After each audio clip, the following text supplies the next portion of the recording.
Good evening, ladies and gentlemen. On behalf of Jay Shah, Vice President and Head Cultural Outreach, Mahindra Group, Teamwork Arts, and the Meta Secretariat, a very warm welcome to Meta 2021. We've had a wonderful season of meaningful theatre and many conversations around it. Meta 2021 has been special, unique, and much needed. Theatre helps us make sense of our reality and connects the dots in our minds. This season of Meta had your back, and in turn, we savored the love you showed. Hence, we have decided to extend this virtual celebration, a series of some more meta-winning plays every weekend, along with some searching conversations. The stage will show us the way. The Mahindra Group has always been committed deeply to the arts. The art needs to be nourished and nurtured, as in art lies truth, conviction, talent, and wisdom. Businesses need to help the arts flourish and find innovative ways in doing so, especially at a constantly changing world that we inhabit today. Once again, a very warm welcome to this conversation of Meta 2021. Indian Drama in English, The Beginnings. Professor Ananda Lal in conversation with Sanjoy K. Edited by academic, theatre critic, translator, and head of the Writers' Workshop, Professor Ananda Lal's Indian Drama in English, The Beginnings, has 3 plays. The Persecuted by Krishna Mohan Banerjee, Rizia by Michael Madhusudan Dutt, and Kamini. Since the beginning of Indian theatre in English, dramatists who wrote in English made strong socio-political statements that are relevant even today. For the first time, these 3 fascinating works by powerful playwrights of 19th century Bengal have been unearthed and printed, enhanced by a general introduction, separate introductions to each play, and explanatory notes. In conversation with Sanjoy K. Professor Lal discusses the meticulous research and archival exploration that led him to unearth these 3 expressions of drama that were never performed, as they were considered to represent conflicting opinion and not box office material. Introducing to you our speakers for this session. Professor Ananda Lal learned theatre hands-on with Kolkata theatre group The Red Curtain, which he joined after completing his school in 1973. He is a PhD in theatre from the University of Illinois. Professor Lal retired from Jadavpur University in 2017 as Professor of English after a long career in academics. At Jadavpur, he also taught drama and introduced a practical theatre course in which he directed students for public performances for 25 years. He began writing on theatre in 1978 in the Kolkata newspaper The Hindustan Standard and as a theatre critic of The Telegraph and The Times of India. He has reviewed more than 3,000 productions so far. His books include Rabindranath Tagore, 3 plays, Rasa, The Indian Performing Arts, Shakespeare on the Calcutta Stage, The Oxford Companion to Indian Theatre, and Indian Drama in English, The Beginnings. He has also directed over 30 theatre productions and translated into English plays by Tagore and Utpal Dutt. Professor Lal was also part of Meta Jury 2012. In conversation with Sanjoy K. Sanjoy Roy is an entrepreneur of the arts and the managing director of Teamwork Arts. This conversation will be followed by a Q&A, so please feel free to send in your questions. Do follow our social media pages and stay tuned to our website www.metawards.com for updates about our upcoming programming. Ladies and gentlemen, presenting to you Indian Drama in English, The Beginnings. Professor Ananda Lal in conversation with Sanjoy K. Sanjoy, over to you. Thanks so much, Suraj, and welcome, Professor Lal. And thank you for putting this new book together. It was absolutely fascinating. I've spent the last 3 days sort of delving deep into each of the plays and, of course, reading your wonderful introductions and notes. But let me start straight off. Where did the idea come from? You know, most of us in India think that English theatre here was really invented at the West End and Broadway, and we've always done rip-offs of West End and Broadway plays. And here you have presented not 1, not 2, but 3 plays, which is set in the early 19th century. Well, you know what, Sanjoy, the idea actually came from several years of understanding that most people believe Indian theatre in English only happened after independence. They also seem to think that modern Indian theatre in any language also happens after 1947. Now, none of this is accurate. I don't know why this kind of misperception has continued to kind of persevere, mainly because I think, proverbially public memory is so short-lived and our historical knowledge isn't that good. I mean, let's face it. So it's been my kind of crusade for decades now to tell people that, there were lots of playwrights before 1947, whether in the Indian language, the regional languages, or in English, that are well worth reading again.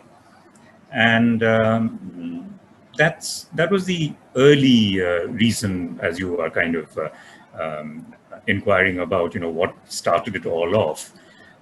In fact, I might even actually at this point mention Girish Karnad, who also used to think that, for instance, playwrights like Tagore are old-fashioned and they're not modern enough. Now, I don't agree. I feel that modernism is something that, as this book tries to prove, is well entrenched in Indian literature, in English and in other languages in the 19th century itself. And it's easy enough to make this point simply by reading the content. I mean, it's amazing because, as you rightly said, usually what happens in any early tradition historically is that you begin with entertainment. You try to do entertaining comic plays and stuff like that. Here in 1831, it's a serious play and it's written in English. And this is actually earlier than any original Indian play in any language. I mean, the irony of the situation that the first original modern Indian play is in English in 1831. I mean, I'm going to come back to the whole translation aspect in a second. But you're talking about contemporary. I mean, every one of these plays, each one of these three plays, I mean, you could transpose them today, and they would resonate.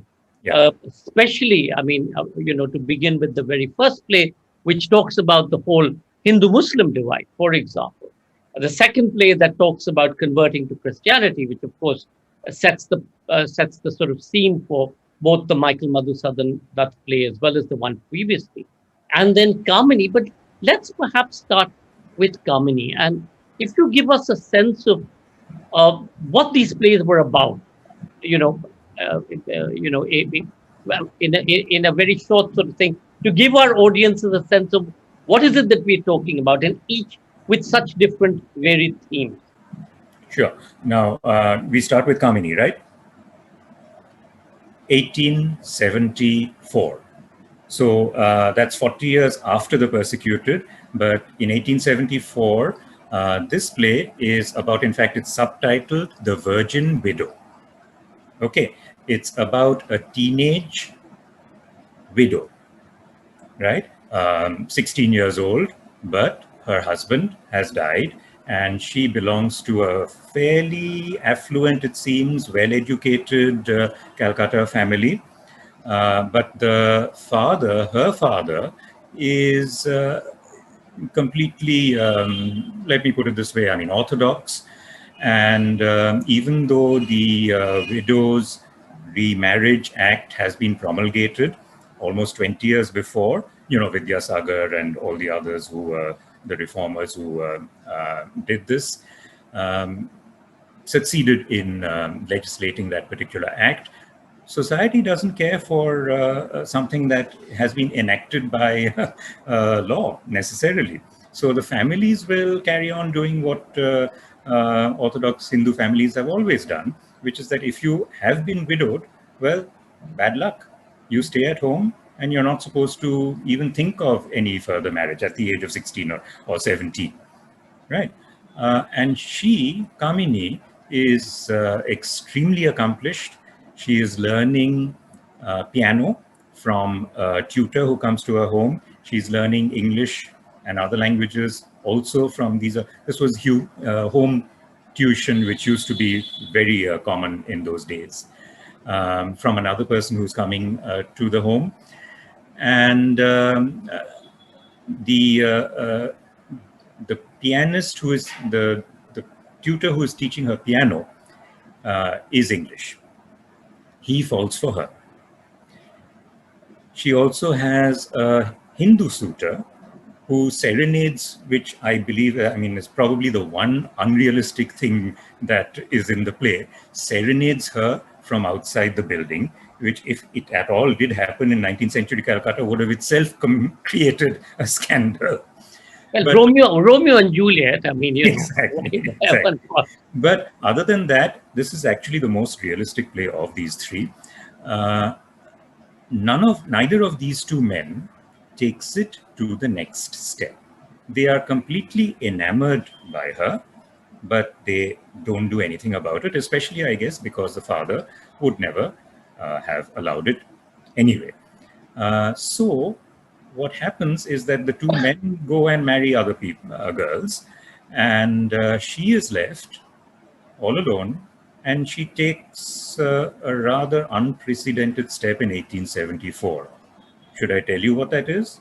No, I think hold that, because let the Yeah. audiences look at it. But you did make a reference to the Doll's House, for example, which came Yes. 5 years later. Of as Right. she slams the Yeah. door and leaves. Yeah. And this is like exactly. This is 5 years before Doll's House. Yeah. So, and I think that's really sets the context. If you look at India at that point of time, and you Yeah. place this play, which is about marrying outside a young widow, it's absolutely fascinating. And in many ways, I suppose it was also reflective of the social change that you saw, but also of the forces that prevented social change.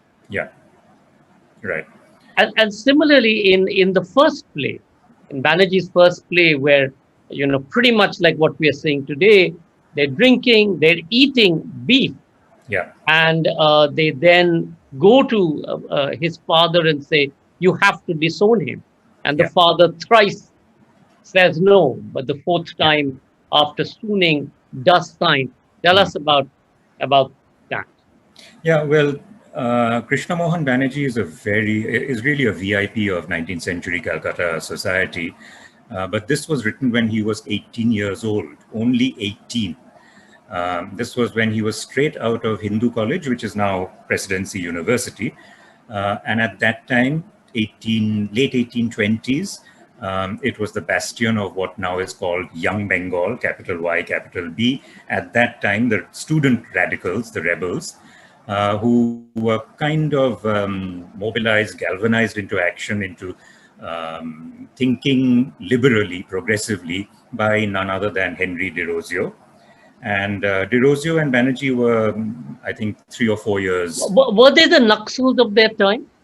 Um, I mean, you, I'm not you, using the you, word seditious because that, yeah, I mean, yeah, we will yeah, come to that. Were they correct. the Naxals of the time? Absolutely. I wouldn't want to use the term Naxal because obviously, you and I have lived through that time, and I know how terribly violent the movement was. So I would dissociate. But in terms of certainly revolution, if you think about the times, these are the 1820s, they were in consonance with Romanticism, with a capital R in And this Europe. is still, I mean, for the audience, this is still British East India Company. We Yes, yes, haven't moved to the correct. crown. The first revolution, 1857, hasn't happened That's yet. And yet, correct. all of this sort of Yeah, transpired in yeah, in the East India capital, which is Calcutta. right, right. And this is happening, therefore, at a time when you have, who are their inspirations? Byron, Shelley.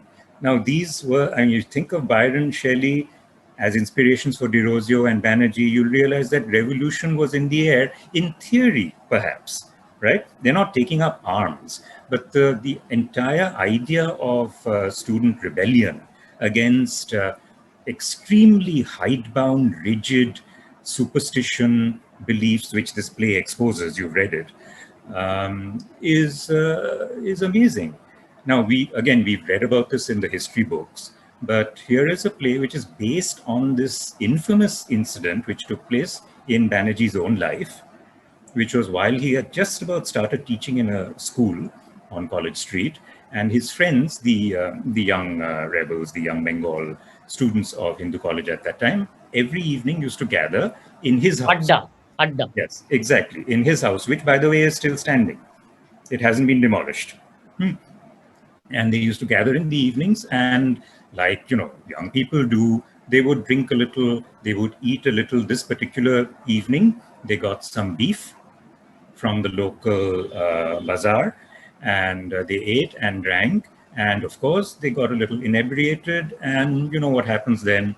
Unfortunately, what these guys did, these are guys, no girls at that time in college, they tossed the bones into the neighbor's house and shouted what the the meat was, right?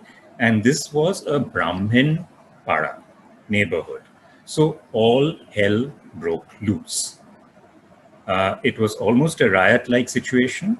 And what happened was that Krishna Mohan returned in the evening from teaching and found that this was the scene in his house. And his uncle, who was the head of the household over there, just said that, look, I have to live over here. You just have to go. You leave. And leave is a mild way of putting it, because basically he was excommunicated, let me put it that way. I mean, he was just told that what you've done is unforgivable, unpardonable, do not ever come home again. He left that night, and he spent several days trying to locate somebody to kind of shelter him. Finally, he did find a friend of his helped him out for a few days. Even there, this anti-Banerjee group followed and tossed him out from there as well. Finally, he took refuge under some, it's a little confusing where he finally did go, whether it was to Alexander Duff's house or some other European friend. They kept him. And soon after that, within like 2 or 3 months after that, Rizia, who was alive, died of cholera, very young age. And the next month, Banerjee printed this play in November 1831 in the magazine that he had just started editing. And the other thing that was fascinating, in the plays, again, the whole cast play out. The servants, the Brahmins, and in all three plays, at one level, they are set in a particular milieu, in a particular class context. Yeah. So this is not necessarily coming from the bottom up. It's pretty much always the Brahmin, still at the forefront of the movement, whether it's bringing about change or indeed it's being the protagonist in the play. Yeah, that's correct. But at the same time, like you said, there is the very loyal servant. So he is very conscious of the fact that there are others. And there's a comic scene that takes place with the servant, of course. And they're always behind the master's backs. They're always talking about what the master does, the Brahmin master does, and what he shouldn't be doing. It's very Shakespearean or Molierian, that way. And that plays out even in Michael's play, right? Matal and Madhu, I forget the other person's name. Yeah. You see this very Shakespearean sort of context. Yeah. In your research, was that pretty much an influence? That means, are we seeing that Shakespeare was being read in India? Or how did it sort of come out here? Absolutely. And this is something that lots of scholars have talked about. Shakespeare was virtually the vehicle through which the English got their language, literature, culture ingrained in the educated Indian class they were wanting to quote unquote civilize, and then turn into writers, the clerks in writers' buildings, to run the country for them. This was, of course, Macaulay's huge big mission. But remember, Macaulay is 1835 and Banerjee's play is 1831. So what and I made the point in the book, all this proves is that there were many Indians who wanted to know English because they realized that this was the language through which you get this opening, of power. Not just power. Yes, of course, power. Absolutely. But opening into the enlightened world abroad. That romantic ideals, Shakespearean ideals, they were being taught Shakespeare in Hindu college. And naturally, they would be influenced by such a marvelous writer of dialogue. right? Even though Banerjee is writing in prose, it's still, you can see Shakespeare's there. And Banerjee and Dutt, both of them, by the way, as students, took part in dramatic recitals. As students of both of them were in Hindu college. Michael was about 10 years junior to Banerjee. So they are the product of that cultural enlightenment of that time. Absolutely. Shakespeare was very much part of it. And so Michael's Rizia is a highly Shakespearean play.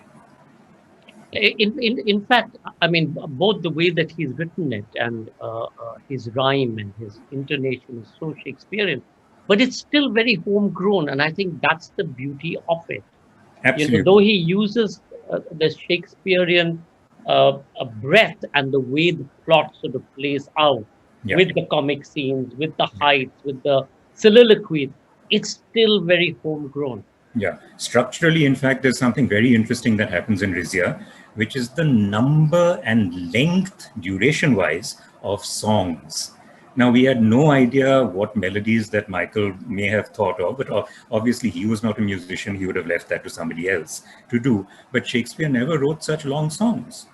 And this is clearly the Indian tradition, because in our traditional theatre, Jatra. we always have, not just Jatra, whether it's Nautanki or Tamasha, everywhere in India you will have songs going on for 5 minutes, 10 minutes, encores, more, and the action stops. Doesn't matter. Forget the action. We love the song. So Michael is writing in that pattern.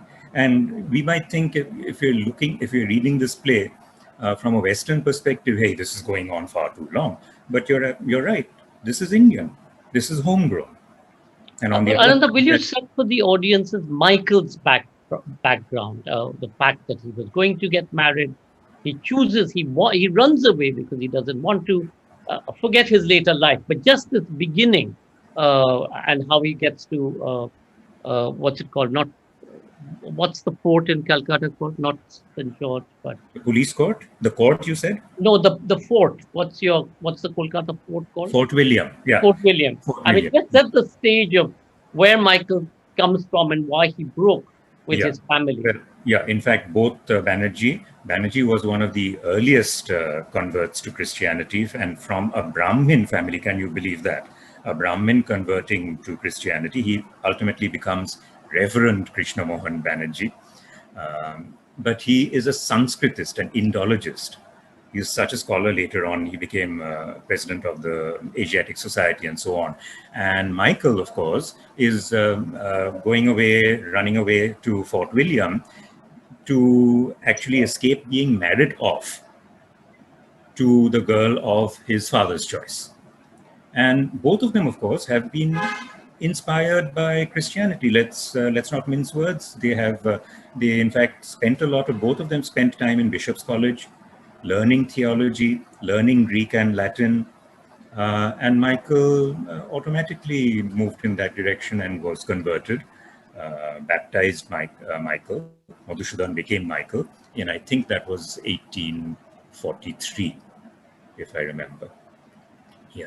And then, of course, he takes refuge. He starts writing. And talk a little bit about this play. Yeah, well, actually, he falls into rather dire financial straits. His father supports him for 3 years.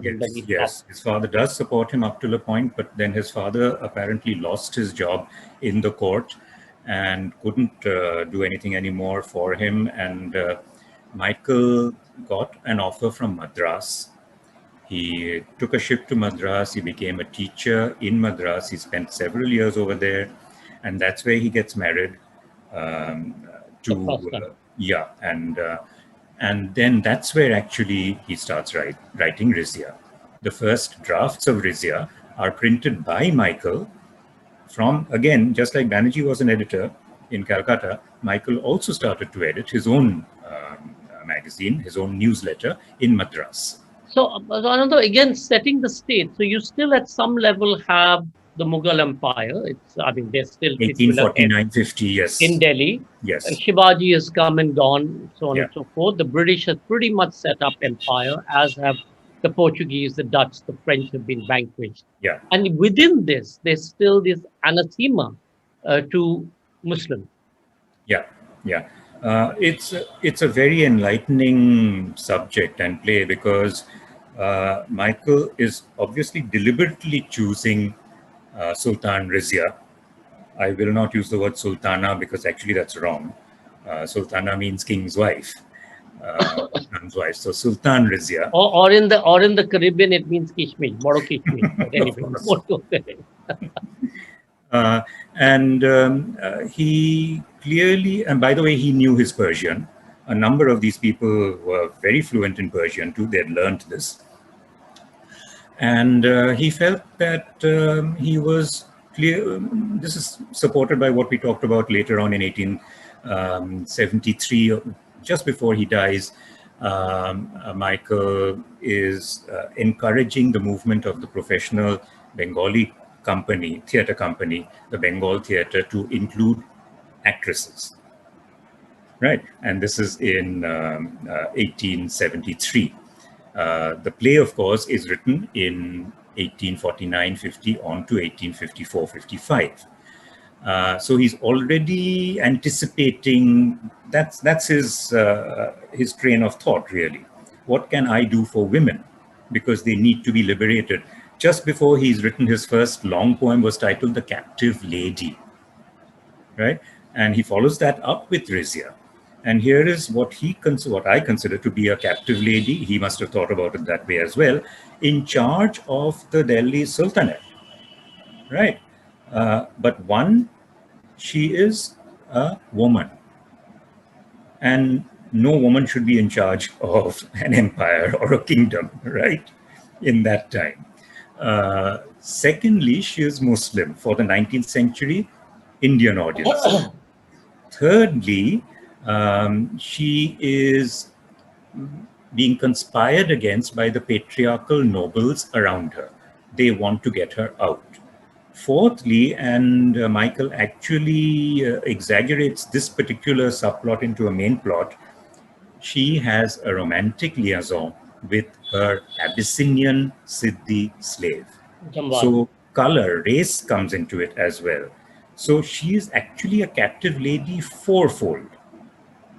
But in many ways, did he look to history? Did he base it on Razia Sultan and Farrukhsiyar and the whole romance of Razia Sultan for that brief period when she sat on the throne of Delhi? The main source, his main source, which he acknowledges, is Farishta. Now, of course, there were lots of rumors afloat, and some of the historians have actually said that this whole thing about the romance with the African slave, the Abyssinian slave, was cooked up by the nobles just to, intrigue, court intrigue. Yeah. Court intrigue. Others say that actually he was definitely, if nothing else, he was a lover. Whatever, that's not the point. But Michael obviously is writing a more kind of fictionalized version of history, but basing it on Farishta. And of course, it ends up a tragedy, which has been the general consensus with reference to Rizia's life anyway. All the historians agree that everything began to go against her. And of course, this is a play that he wrote, and you talk about it because you find annotations of dates, etc., on the original manuscript. So you know that he wrote it first in Madras before he comes back to Calcutta, and before he writes two very successful plays for his patrons, and then tries to get this play staged not once, not twice, but thrice through different interlocutors. Tell us about that, and why did his Raja patrons sort of refuse at that point to stage it? He had two very successful plays under his belt. Yeah. He started his career, as everybody knows, writing in English. So it was pure circumstance when he returned after his father died.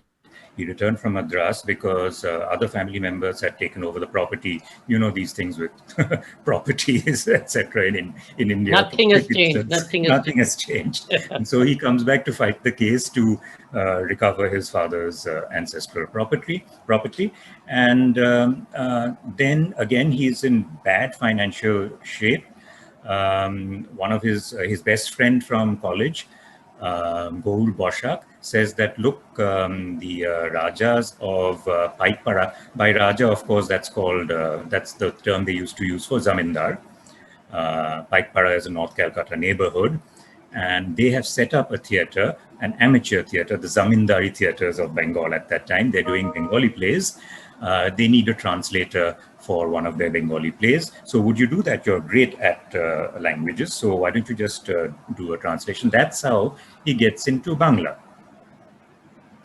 And the Rajas are so impressed by his translation of Ratnavali, which is a Bengali version of Harsha's Sanskrit play, which they've just staged. Then they tell him that, why don't you, actually, he in fact starts this, it's something that happens in his mind, that it's almost a kind of challenge to him to write an original play in Bangla for them. And therefore he writes Sharmishtha. Sharmishtha is, of course, on the myth of Yayati Sharmishtha. Girish has written Yayati on the same myth. And he writes Sharmishtha, and the identical procedure follows, which is that after writing in Bangla, the Rajas needed to be translated into English for their British invited guests. For their guests, yeah. Right. For their corporate so that they can follow. Yeah. So Michael does that. And by complete, fluke, as it were, in 1859, he becomes the first Indian to write the same play in an Indian language, Bengali, and in English. And much later, of course, Tagore and Girish Karnad. Girish, so many others have also been bilingual. We are at least bilingual as a country. So Michael started this off in 1859. And then he realizes that, hey, it's working in Bangla. Why don't I propose to the brothers, the two Rajas, senior and junior of Paikpara, that I have Rizia. I'll rewrite it in Bangla for you. So I'm sending you a synopsis. This is what it's all about. He tells them that it's brilliant. It's much better than anything else that I have ever written. And he sends his friend, the lead actor of the troupe, to the Rajas with the synopsis and his letter. Complete silence. Nothing is heard from the patrons. And Michael gets justifiably a little worried what's happening over here. So he keeps asking his friend, what's going on? And his friend finally writes a letter back, which I've quoted in the book, saying that, my dear Dutt, they, address each other by even your best friend by their surnames. I have bad news for you. They're not going to do this because they feel that they will not be able to carry off Mohammedan names on stage. Now, I think that's a bit of a euphemism. I think it's just that they were not prepared to take on a subject which basically deals with Muslim society. So it was no way, no go. And he continued to try to get them to do this, but it didn't work out. And so he was rather disillusioned. He kept saying that we should, he told his friend, we should get rid of this discrimination against Mohammedans. In letters, he has this sentence, but nothing worked. And so he left it incomplete. This play was not printed in full form ever. So what happens? In my classes in Jadavpur, I often used to tell my students, you know what, you need to get into your old cupboards, almirahs, and dig up all your old journals, diaries, memoirs that your ancestors, your grandparents great-grandparents may have written in whatever language, and bring them out because they need to be published. And one fine day, I find that a student of mine comes up to me and says, "Sir, I have these two books," he calls them, "at home. Can I show them to you?" And I say, "Of course." I mean, I'm always encouraging my students. So the next day he comes back with these two leather-bound volumes, and leather-bound, gold embossed. And I open both of them one by one, and literally I'm falling off my chair, because this is Michael's own manuscript of Rizia. Wow. It's And how did he have it? How did the student have it? He belonged to the Jyotindra Mohan Tagore family. Okay. And J.M. Tagore, the Pathureghata branch of the Tagores, Yeah. J.M. and S.M. Tagore, they were linked to most of the zamindari families of that time, knew one another so well. So they were linked to the Paikpara Rajas. So the manuscript found its way to Jyotindra Mohan Tagore, I presume, because Michael gave it to J.M. Tagore to persuade further, even though his first few attempts at convincing them had failed. So this is something, Sanjoy, that literature scholars in India just don't get to happen to them. In New York, in London, you get manuscripts in their repositories, in those museums, in the libraries. You can do your research work. It doesn't happen to us. And at my ripe old age, I had this literally fall into my lap. That's what made me decide that this book has to come out with Rizia as the crown jewel in this trilogy. So that's what, it was a very laborious job to transcribe Michael's handwriting, his calligraphy, which some examples of which, of course, I have printed in the book. But it's something that you always think of doing. I'm so lucky that it happened to me, thanks to my student who, he could have just kept quiet about it, right? I'm going to come back to the who done it, because you have the who done it in Kamini as well, but I'm going to come back to that in a second. I'm going to stay with Michael, and because you're a professor of languages, the other thing that was fascinating in the way that it was written, and this we're talking about undivided Bengal still. Bengal hasn't been divided, but the language, or the use of language, especially when you're looking at the way the Bengali is written or spoken, is pretty much ghoti. And there's nothing about what we now know as, Bangla from the what is now seen to be Bangladesh, but East Bengal side, no influence. Yet most of the zamindars and most of these people had their states or their holdings, spread across both parts of Bengal. That was fascinating for me. Yeah. No, that's absolutely true, because largely speaking, Bangla literature arose from Kolkata, and just like, the Queen's English, unfortunately, Kolkata's brand of Bangla became rubber stamped as the received. All these are dialects, actually, just like Cockney. Cultured Yes, Bangla. yes. But the surprising thing is, you've read the play, you will understand so many Muslim Islamic terms that Michael has used, because he knew them from his knowledge of Persian, and these were words that were in common usage. So even though he may not have had an East Bengali character, it may not have been even realistically possible, because remember, we are talking about, of course, Rizia as the subject. So the language would have to have approximated to what he would have thought would have been going around in Delhi at that time. Yeah. So no, finish. Go ahead. Yeah. So, it's just we're always in language studies and literary studies, we're always thinking in terms of where did this Indian word first come into English?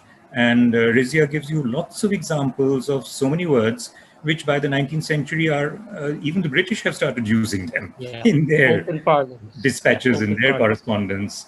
They've been using Islamic terminology, Hindu terminology, Indian words have entered in, and he is using it freely in Shakespearean derived dialogue. No problem. We will use it because that's the way we use language. And going on to Kamini, in this same sort of whodunit way of how it wasn't presented, Kamini again, it was fascinating to read the fact that the way you sort of talked about who could have been the playwright.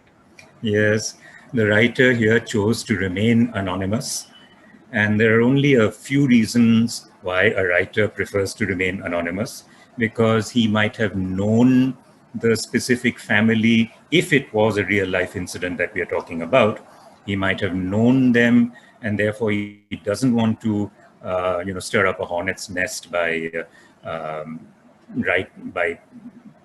publicizing his name, because everybody would know that, oh, I see, he is actually using that particular person's story. On the other hand, by this time, the British have enacted a law by which all Indian books have to be registered, and therefore their author, their copyright holder their names have to be set down in the Bengal library catalogue, which we still have as a relic of the Raj, which is very useful actually to pinpoint specific details of books that might have vanished. So in that, the entry for that particular book, Kamini, even though the printed version is anonymous, we have the name G. Ritchie as the author. But there is no G. Ritchie, and that detective story is part of my introduction, Sanjoy, as you know. There is no G. Ritchie that fits the bill, who lived in Calcutta at that time. So why concoct this name G. Ritchie? Who did this? The copyright holder, also written down very clearly, is J. B. Gomez. Gomes or Gomez. Why this differentiation between author and copyright holder? What happened in between? I've tracked down J.B. Gomez thanks to a visit to the Lower Circular Road Cemetery. The the family grave is still there. He too died young, but I haven't been able to put the pieces together. The authorship remains unknown. There is also a very strong likelihood that there was another kind of sensational conversion at that time in 1870 of another young widow Hindu woman, Ganesh Sundari Devi Sen. And she converted to Christianity in 1870. There was a lot of commotion in the press, among society, obviously, about this. So was this a fictionalized account of that particular conversion? It's difficult to tell. But the main point is that it's talking about the predicament of young, talented women who just have nowhere to go as a result of this social stigma attached to having become a widow.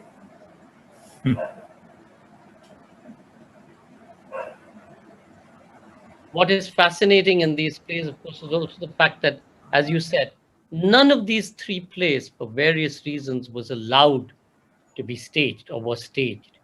And what is it about theater that sort of evokes this fright by the powers that be? Why do they feel so threatened by the arts and theater specifically? Um, well, I think the times are different now. Yes, it's true. Generally, by and large, people would move away. They would play safe from trying out anything incendiary. But the times are different today, Sanjoy, because we do know that theater anyway is a minority culture today. It was not a minority culture in the 19th century. It was like film now is. Then, people would have gone to the theaters because that was the performing art that everybody would be able to visit, to frequent the auditorium, to see society around them, friends, and also watch something that is, again, enjoyable, entertaining. So when someone is writing a radical play, I don't think anybody's going to touch it with a barge pole in the 19th century. They might do it now because, as I said, the circumstances are different today. Even today, they may not do it, depending on which state in India you are in, depending on what subject you're talking about. Jati hi pucho sadhu ki after so long in Madhya Pradesh recently in the Yes, Chhatarpur district where the exactly, Bajrang Dal objected to it. I mean, correct. how much has changed. And again, I keep marveling in each play in terms of how contemporary they still are. Of course, the language has changed. I think that's the issue. We've run out of time, but I wanted to just ask you to dwell a little bit about on the language that Michael Madhusudan Dutt used in Razia, and the beauty of the play really is in the way that he strung words together. And this is attached to a question. Can I suggest something? Let me just do this quick. Can you hear me? Yeah, I can hear you. I just wanted to add a question to it. Shondi Banerjee asks, could Professor Lal speak about the formal aesthetic qualities of the play? But really, if we just focus on Michael Madhusudan for now, because we've run out of time. Okay. Well, aesthetically, of course, I mean, it is clearly emulating Shakespearean tragedy. So whatever you find in Shakespearean tragedy, you will find in Rizia, which is to say this the main plot of a tragic heroine who is also has a love affair which ends in tragedy.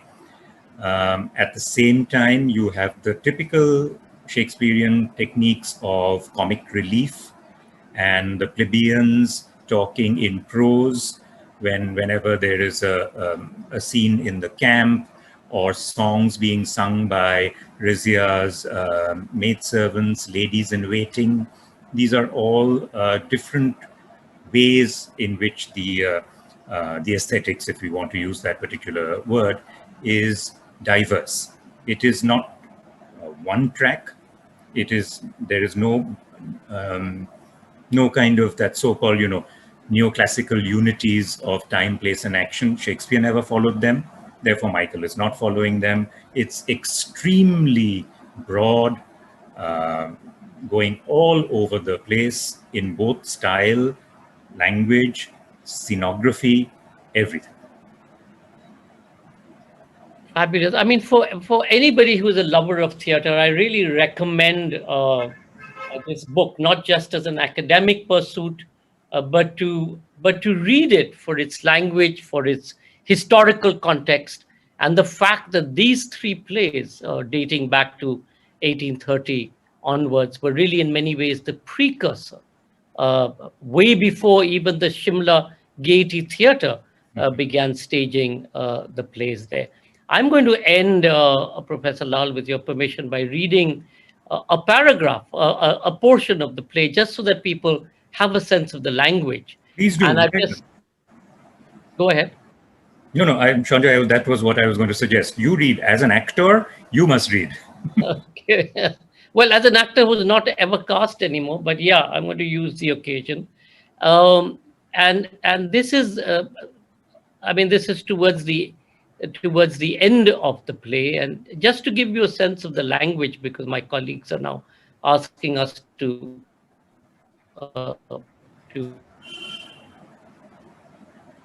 death wing shaft pierce the foe,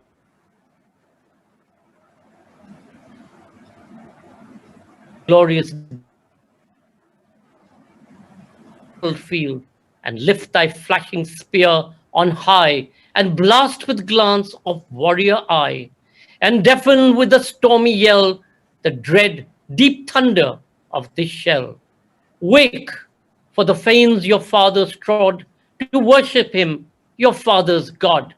Wake for the maid, the lotus flower, who decks your hearth, instars your bower. Wake for the demon spoilers nigh. Wake for thy home, thy liberty. I mean, really, his language is absolutely stunning. And I do hope that now with the publication of this play, and perhaps with your good offices, once somebody will look on completing it and maybe Yeah. adding the bits that are still incomplete, because it is Right. a very precious piece of writing, historical writing. Thank you, Thank you. Professor Lal. Thank you so much to your student for providing you the manuscripts, to you for taking the enormous trouble, and this must have taken you forever to do, understanding the writing, filling in the blanks, editing it. Yeah. Michael's being the more easier one to edit than the other two. But thank you very much for this Thank conversation. you. Suraj, back to you. Sorry that we've run over time. Thank you, Sanjoy. Thank you so much for having me. Ananda ji, Sanjoy, thank you so much for this incredible conversation. Ananda ji, honestly, I haven't read this fabulous compilation yet, but after listening to this fascinating conversation, can't wait to order my copy of the book, which I shall do it tonight. Thanks. Once again, many congratulations on the book, and thank you so much for being part of Meta 2021. Thank Once you. again, we'd like to thank Mahindras for their unstinted support for the arts. And thank you all for watching and being a great audience. If you like this conversation, do subscribe to our YouTube channel and press the bell icon to get the notifications of our upcoming events. All our conversations and play screenings will be available to view on our Facebook page and YouTube channel. We hope you will log back on next Saturday, 7 p.m. for the play screening of our 2013 Meta-winning play, Gasha, directed by Abhishek Majumdar. Also, don't forget to watch an invigorating conversation with the team of Gasha on Friday, 6 p.m. only on Meta Facebook page and YouTube channel. Till then, stay home, stay masked, and stay safe. Thank you and good night.